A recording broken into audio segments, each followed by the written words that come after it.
tous, c'est Jean et Myriam. Salut Myriam. Bonjour, Salut, ça va aujourd'hui? très bien, merci. Ok, aujourd'hui, on va continuer sur la série d'épisodes qu'on avait commencé sur le travail. Et on avait parlé de trouver un travail, l'entretien, et puis l'arrivée dans l'entreprise un petit peu. Et aujourd'hui, on va parler de la fiche de paye. La fiche de paye, eh bien, c'est très compliqué en France. Mais on va essayer de voir un peu quels éléments sont présents sur la fiche de paye. Il n'y a pas seulement le salaire, il y a tout un tas d'inscriptions, d'intitulés qui correspondent à des taxes ou parfois les tickets restaurants, hein, justement, on en avait parlé. Oui. Donc, je sais pas, sur les mentions obligatoires, il doit y en avoir pas mal sur la fiche de paye. Euh, mais les mentions vraiment obligatoires, est-ce qu'il y en a? Parce que, genre le nom, peut-être la période d'emploi, non? Ouais, la Comment date dire? d'entrée dans Date d'entrée de l'entreprise, ouais. l'entreprise, l'ancienneté du salarié. Mhm. Donc, si ça fait un mois, si ça fait 2 ans qu'il est présent dans l'entreprise, je pense que ça permet aussi de voir la durée du contrat et puis peut-être ses droits. Il a peut-être plus de droits Mm. quand il a de l'ancienneté. Il y a l'intitulé du poste également. Ouais. Donc, son emploi, son statut professionnel. Donc Mhm. ça, j'imagine que ça correspond à cadre ou non cadre ou un truc comme ça, non? Ouais. Ouais, c'est ça, avec le niveau, etc. Il y a les Il y a congés. les éléments. Ah ouais, les congés, ouais. Ah oui, Mm. c'est ça, ouais, les congés. Alors, moi j'ai un exemplaire là sous les yeux, mais c'est pas présent. Ouais. En fait, on voit combien l'employé a cumulé de congés, de droits aux congés payés. Ouais. Et donc, normalement, on en avait parlé la dernière fois, mais on cumule 2 jours, 2,5 jours par mois, parfois plus, Oui. selon l'entreprise, c'est ça, hein? Oui, ça dépend du secteur où on travaille, mais dans l'idée, c'est ça. Tous les contrats, on cumule 2 jours et demi. Voilà, donc à partir du premier mois, à la fin du premier mois, on reçoit 2,5 jours, mais on n'est pas censé pouvoir les réclamer ou les poser Mhm. immédiatement. Généralement, il faut attendre un an, il faut attendre que la période en fait de comptage de congés payés se termine fin mai, je crois, et à ce moment-là, on peut commencer à les poser. Et donc, au total, si on en a par mois, je sais pas, ça fait 5 semaines au total, Oui. avec le Oui. week-end. Enfin, voilà, il y a une vingtaine de jours, quelque chose comme ça, je sais plus. Et du coup, ça fait 5 semaines, ce qui est beaucoup. Je pense, ça va. Je pense que, ouais, enfin, moi, c'est le retour que j'en ai par rapport aux congés dans d'autres pays. Là, par exemple, moi, je suis à Taïwan, ils ont pas beaucoup de congés. Ils ont des congés pour Nouvel An. Je crois qu'ils ont même pas Noël. Euh, Ils ont quelques congés comme ça pour des festivals, mais c'est souvent 1 ou 2 jours. Et souvent, ils essayent de le coupler avec le week-end. Ils font un petit peu des ponts, comme nous, Ouais. et des rattrapages. Par Ah contre, ils ouais. rattrapent Mhm. quand même. Et les Voilà, vacances mais d'été, ouais, les vacances d'été. Mais alors ça, c'est vrai que ça, c'est plutôt ouais, tout ce qui est scolaire, les c'est très enfants, européen alors. université. C'est vrai que les professeurs, par exemple, ici, c'est un peu comme partout, mais ils sont très bien logés puisqu'ils ont Mm. aussi, par force en fait, ils sont obligés d'être en congé l'été quoi, quand les élèves sont en vacances. Mais bon, parfois il y en a qui vont bosser quand même, hein. Il y a toujours du travail administratif, mais souvent voilà, ils sont quand même bien logés. Mais voilà, donc 25 jours, il me semble, un truc comme ça en Mm. France, c'est beaucoup. Voilà, c'est beaucoup. Bon, certains, ils trouvent que c'est toujours pas assez, mais bon, ils ont le droit. C'est beaucoup. Et je vois aussi, alors, sur les éléments de paye, en fait, sur la fiche de paye, il y a le salaire de base. Et la base, elle est calculée sur. Bon, alors, ça dépend du contrat, mais il y a le nombre d'heures qu'on effectue par mois. Mm. Enfin, ouais, chaque mois dans l'entreprise. Donc, j'ai 151,67. 151,67. Il me semble que Ouais. ça, c'est une sorte de moyenne. Ouais, c'est Alors, je sais entre pas le trop comment c'est 35 heures et le calculé. 39 heures, je pense. Ouais, Ouais. c'est la moyenne. C'est vrai qu'en France, la plupart des contrats sont en 35 heures semaine, voire 39. Et puis après, bon, bah, il y en a qui n'ont pas des contrats horaires, hein, mais c'est vrai que la Mm. plupart du temps, en tout cas tout ce qui est au SMIC, etc., c'est 35 heures. Voilà. Donc là, j'ai un exemple sous les yeux. Donc 151 heures,67 multiplié par le taux horaire. Donc là, il est à Mhm. 17,14 € à la personne. Dans l'exemple, monsieur Laurent Gina, voilà, l'exemple.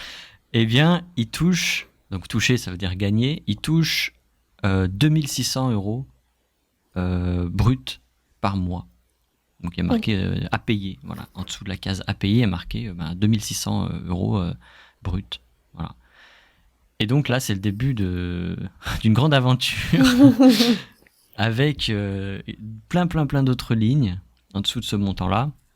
Donc moi j'ai santé, donc c'est un groupant en fait de ce qu'on doit payer aussi parce que bon le système de sécurité sociale en France est très évolué on va dire et puis est très juste, est censé être très juste en tout cas au départ. Donc il y a la maladie. En fait on va cotiser pour en cas de maladie, en cas de maternité, en cas d'invalidité et en cas de décès en fait. Voilà, il y a ces quatre mentions. Et donc j'imagine que voilà, il y a une sorte de cotisation, il y a un taux, alors je sais pas, peut-être 7% là, je vois.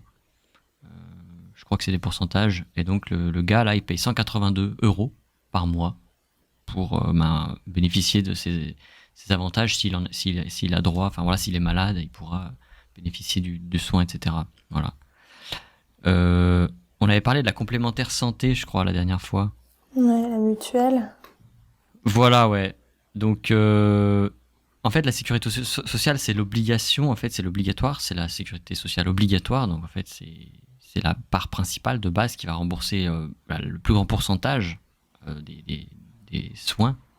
Par exemple, 70% si on est hospitalisé, si on a des médicaments à payer, visite au docteur. Et la complémentaire, c'est souvent privé, en fait. C'est souvent des organismes privés qui s'occupent de ça, hein. Oui. Ouais. Ouais, ouais, Donc là, c'est... c'est les personnes qui ne veulent rien payer en cas où s'il leur arrive quelque chose. Donc elles préfèrent cotiser un petit peu chaque mois. C'est vraiment une assurance. C'est le même système plutôt que de payer des grosses sommes si un jour ça arrive. Donc la complémentaire santé, c'est vraiment pour les frais de santé qui ne sont pas pris en charge, mais aussi pour tous les frais annexes comme par exemple les dents, la vue, toutes ces choses-là qui sont mal remboursées par la sécurité sociale française. Ouais, c'est ça, ouais. Et puis c'est extrêmement cher en plus. Oui. Donc si on a une bonne complémentaire santé, on peut dire mutuelle aussi, on peut avoir très peu de reste à charge. Il y a peut-être parfois il n'y a pas de reste à payer en fait. Donc c'est très avantageux effectivement.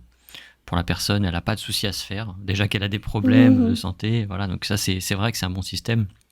Ça évite de rajouter du stress à la maladie ou aux problèmes qu'on peut avoir. Je trouve que c'est assez sympa. Ensuite, dans la santé, il y a les accidents du travail et la maladie professionnelle. Ça aussi, ça peut être quelque chose. Ça dépend voilà, des assurances. Le deuxième poste de dépense, on va dire, de poste de taxation, c'est les retraites, la retraite. Donc en France, on a un système aussi de retraite assez évolué, assez performant, on va dire, jusqu'à maintenant. Et donc, il y a des choses que moi, je comprends pas trop là non plus. Sécurité sociale plafonnée, déplafonnée, mais bon, ça, on va pas rentrer dans les détails. Et en tout cas, voilà, il y a un certain pourcentage. Alors ici, je vois, il y a deux taux, 8,5% et à 2%. Donc voilà. Là, la personne, elle paye environ 270 € pour sa retraite chaque mois. Et puis, il y a une complémentaire, retraite complémentaire à 150 €, mais je sais pas là ce que c'est. C'est un peu trop détaillé pour moi. Retraite, deuxième poste, assez important. Je vois famille. Je sais pas trop ce que c'est, famille. Mais peut-être que il est possible de cotiser pour les membres de sa famille, j'en sais rien. Pour dans la case retraite? Ouais, non, c'est en dessous, c'est un autre poste de dépense. Mais bon, Ok. on va passer. Moi, c'est la première fois que je vois ça. Il y a assurance chômage aussi. Mhm. Ça, c'est évidemment très lié au travail. Et donc là, chaque mois, on va cotiser un petit peu. Comme ça, le jour où on est au chômage, eh bien, on a le droit de recevoir des allocations chômage. Tout dépend. Soit c'est un pourcentage. Je sais pas comment ça marche aujourd'hui. Est-ce que tu sais, toi? Oui, bah alors c'est vrai qu'aujourd'hui, pour avoir droit au chômage, il faut avoir travaillé minimum 6 mois consécutifs, il me semble. Mhm. Enfin, en tout cas, c'est un nombre d'heures défini sous 3 ou 4 mois. Et ensuite, on a le droit à ce chômage-là pendant 1 an à 2 ans maximum. Donc, par exemple, si on a travaillé 1 an, on a le droit au chômage pendant 1 an. Alors, ce chômage-là, il correspond à un pourcentage du salaire que l'on a eu durant l'année où l'on a travaillé. Il est réduit, donc c'est vraiment un pourcentage du salaire que l'on a. Et plus le temps passe, plus il réduit. Donc voilà, c'est vraiment pour aider les personnes à retrouver un emploi sans être précaire, mais ça, Mhm. voilà, ça ne tend pas à être quelque chose de stable. C'est justement, c'est Oui. dégressif, donc il faut retrouver un travail derrière.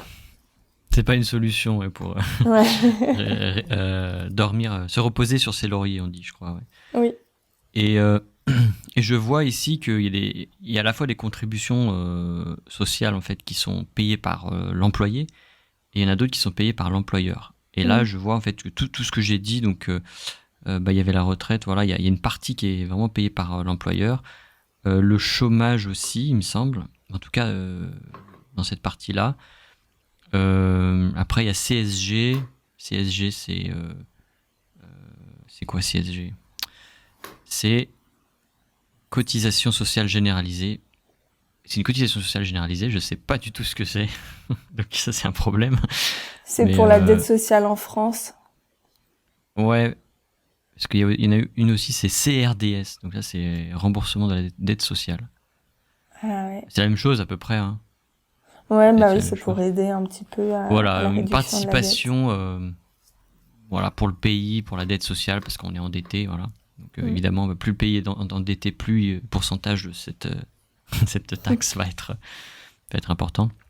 Mais voilà, il y a une partie employeur et une partie donc bah, employé, voilà, patronale et employé. Après, il y a un total de toutes ces cotisations. On peut ajouter effectivement bah, ce dont on avait parlé la dernière fois, c'est-à-dire les tickets restaurants. On va avoir le montant payé par l'employeur, le montant payé par l'employé. Euh, je vois qu'il y a aussi le net à payer avant impôt sur le revenu, ce qui Mhm. doit apparaître de nos jours puisqu'ils ont changé la fiche de paye pour en fait faire un prélèvement à la source. En fait, avant, on recevait pendant un an tous les fruits de son travail, et puis après un an, il fallait payer en fait un impôt annuel sur tout ce qu'on avait gagné dans l'année.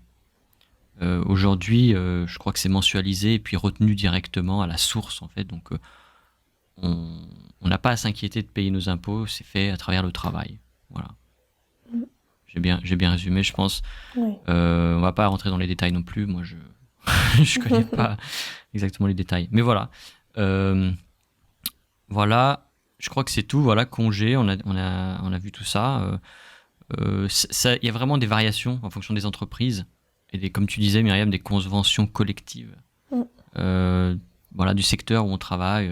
Si on est dans la restauration, si on est dans le bâtiment, si on est dans le tertiaire. Enfin, il y a vraiment beaucoup de conventions collectives différentes et ça influe beaucoup sur la Mm. fiche de paye. Et du coup, dernier élément, enfin, je pense que la plupart des Français, quand ils regardent leur fiche de paye, ils regardent en fait le net payé. Et puis, voilà, on a tendance à regarder aussi bah, le salaire de base pour lequel on a été embauché en fait. Ouais. Et on voit la différence et ça fait pas très plaisir en général. Donc là, la personne, elle touchait 2 600 € en fait brut. Donc voilà, ce que l'employeur en fait va payer. Et puis il finit avec un net payé de 1970. Voilà. Mm. Donc c'est vrai que ça fait quand même une belle différence. Après, bon voilà, il y a de sacrés avantages. J'imagine que ça évite de se prendre la tête. Effectivement, je sais que dans certains pays, ils doivent payer eux-mêmes toutes leurs cotisations Mm. sociales, retraite, enfin, peu importe, ou économiser. Mais nous, en France, voilà, on a cette tranquillité, on va dire, d'esprit. Mm. Mais ça se paye, voilà. C'est vrai. Donc, voilà pour la fiche de paye. Est-ce que tu as d'autres choses à rajouter, toi, sur ce sujet-là? Non, je pense qu'on a fait le tour. Après, s'il y a des questions. Oui, bah oui, si vous avez des questions sur d'autres éléments qu'on n'aurait pas abordés, bah, n'hésitez pas à nous envoyer un message.